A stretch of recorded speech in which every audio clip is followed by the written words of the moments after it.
morning, or depending when you're watching this, good afternoon, good evening, or good night. My name's Ross, and as always told, I had a voice for radio, and today is a wonderful, wonderful day. We are starting off today looking at Tapu Lele GX, but a whole bunch of cards from Guardians Rising have just been revealed. Over the next few days, we will go through them all. So don't worry, ladies and gentlemen, if you think, hang on a second, when's he talking about the Salazizzle card? Salazizzle is coming, ladies and gentlemen. Salazizzle is coming. Now, starting off, Tapu Lele is a psychic-type Pokemon, which means you will be hitting for weakness against cards like Mewtwo and... Persimmion's a big one here. We'll get to it properly in a minute, but your first attack will make very, very short work of Persimmon. If nothing else, this is an amazing Persimmon counter. You also get free retreat because of Altar of the Moon, the supporter that reduces the retreat cost of Pokemon with Psychic and Dark Energy attached by 2, but you've only got a retreat cost of 1 anyway, so it's not a huge deal. The fact that Tapu Lele is a basic is a huge deal, though. It means you can use Max Elixir, although for reasons we'll get to in a minute, you probably won't be. It means you can use Fighting Fury Belt to give you 40 extra HP and allow your attacks to do 10 more damage, but you might not be playing Fighting Fury Belt because you might be playing Choice Band instead. This tool, which will be coming in the same set, which allows all of your attacks to do 30 more to EXs and GXs. Now, I've mentioned the ability. What is it? It's Jirachi EX's old ability. You put Tapu Lele down onto the bench, and you get to search for a supporter card and put it into your hand. This is phenomenal. Jirachi EX saw a huge amount of play for the whole time he was legal. He's still legal in the expanded format. He's still seeing a lot of play. Being able to search for a supporter of your choice at any time is amazing. You can go and get yourself a Professor Sycamore if you've got a hand with nothing you can play. If your opponent's got one prize remaining, you can go and grab an N and put them down to a 1-card hand reliably. If you're playing supporters like Team Flaregrunt and Lysander, you can use Tapu Lele to grab them at the exact right time. Any supporter you're only playing one of and then thinking, I'm only playing one of these supporters, will I be able to find it the turn I need it? Tapu Lele basically says, why, yes. Yes, you will be able to find it the turn you need it. And of course, like I said, you can use Nest Ball to grab Tapu Lele, or our good friend Ultra Ball, so you can turn Nest Ball or Ultra Ball into a supporter of your choice, which is incredible. Now, it is an ability on a basic, so Garbodor, Hex Maniac, and Silent Lab will all stop Tapu Lele's ability, and because it's a coming into a play ability, it means that if your opponent has currently got you ability locked, then you either have to put Tapu Lele down without the ability, or you have to wait a turn and then put Tapu Lele down, try and get rid of the Garbodor, wait till Hex goes away, etc. However, I cannot state how good this ability is. Jirachi was a one-of in an awful lot of decks because of the amazing ability. Oh yeah, and it was a 90 HP Pokemon that gave up 2 prizes, and the attack was garbage. We're now talking about a new Jirachi with 170 HP, and don't forget Fighting Fury Belt puts it up to 210, and a really, really good attack. Oh, speaking of the attack, check that segue. It's just Mewtwo EX's attack. You know, the Mewtwo that dominated the format for a very, very long time? Yeah, it's that. It's that Mewtwo's attack. It's 20 damage for each energy attached to both active Pokemon. It is absolutely ridiculous. Oh, do you want another Pokemon that's got that attack? It's Lugia EX's attack. Please don't think I'm lazy not putting English translations on the screen. These are literally reprints of things we've seen before, so I can, just put the card up. Now, this attack is very, very good. Now, it's never been quite as good with Lugia as it was with Mewtwo, but it's just a really good efficient attack. You can use it for a double colourless energy.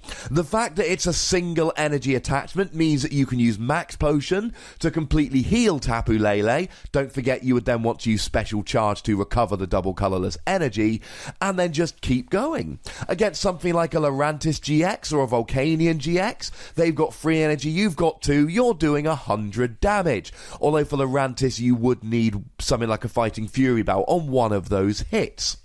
Now there'll be 2 hit KOing you as well, so you will need to make sure that you get the first hit in, but you're comfortably 2 hit KOing most things with this, and you can use double colourless energy for just 1 energy attachment, and you can use Max Potion. Now, the other thing is, we've been looking at decks recently like Decidueye.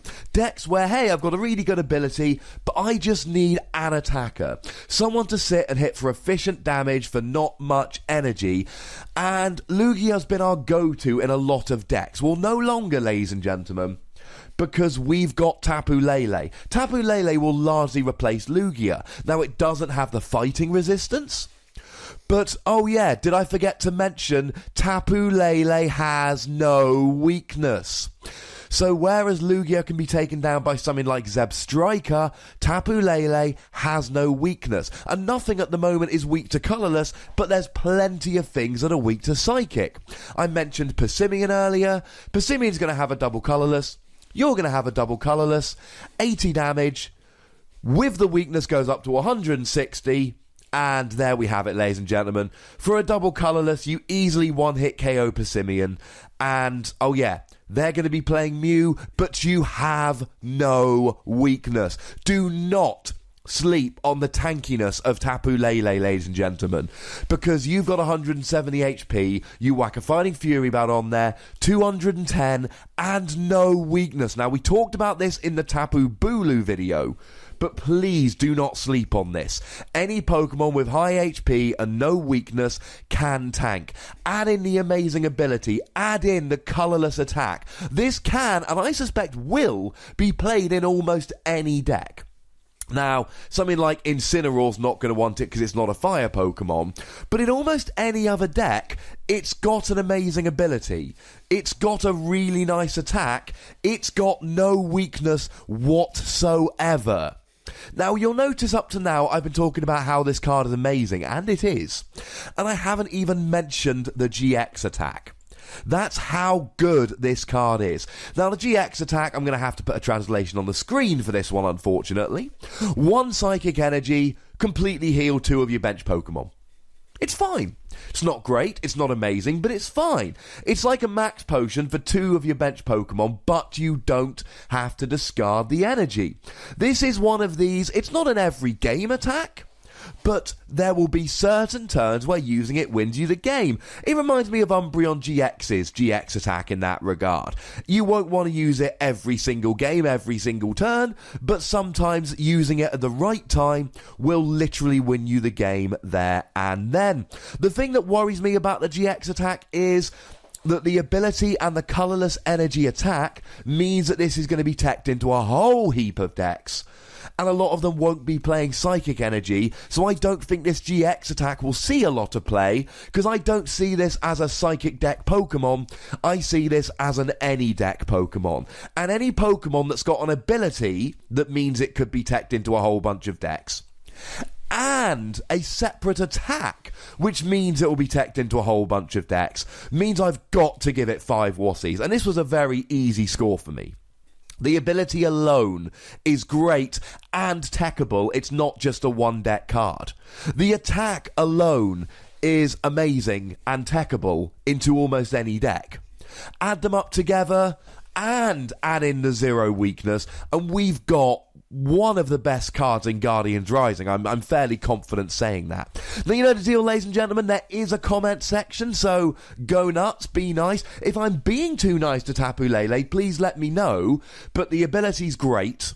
The attack is great. I mean, the ability really is amazing. The attack is great, and it's got no weakness, and it's a basic, so things like Max Elixir, Fighting Fury Belt are all in play. As a side note, we're going to be largely using double colourless here, so we can use Max Elixir to pay the energy cost, but double colourless makes Max Elixir, shall we say, less often used. That's a nice way to put it. You can like this video, and I think you should. You can subscribe to this channel if you haven't, and I think you should.